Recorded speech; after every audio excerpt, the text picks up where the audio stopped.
Stop making this huge mistake and you'll start carrying your games on Storm. Storm used to be one of the weakest characters in the games, but she received some massive buffs coming into Season 1, and now she's easily one of the best characters to carry your entire team. But there's a massive mistake that so many players keep making that's completely trolling their way up the ranks. And to understand why, you need to understand two of her most important abilities. And the first one is her Wing Blade, her normal attack, which does 55 damage per shot with fall off at 20 meters. And if you switch to her lightning buff, that goes up to 64 damage per shot.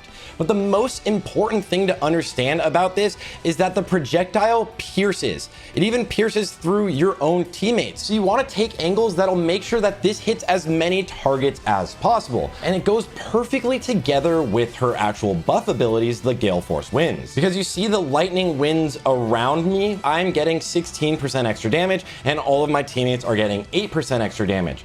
But if I fly up higher into the air, you'll notice that this circle gets a lot smaller. That's because it's a sphere around Storm herself, so if you're playing too high up from the ground, you're not giving any of your teammates any buffs. And those together lead to the most common mistakes that Storm players below Grandmaster are making. Because instead of playing really high up in the sky and poking damage on the enemy team, you want to be playing lower towards the ground behind your tanks and cleaving damage throughout the entire enemy team. And this will not only buff the damage of your friends, but it'll enable you to do the combo where you press E, shoot a blast, and then instantly send out a shot. Doing this pretty much deletes anyone in the game, and this combo will do insane damage quickly to any tanks, as well as a crazy amount of AoE damage, which is what you are going to be all about. The only reason ever to be flying up super high in the sky is either if you need to play safe and hiding behind corners, or taking an off angle just to poke to build your ultimate.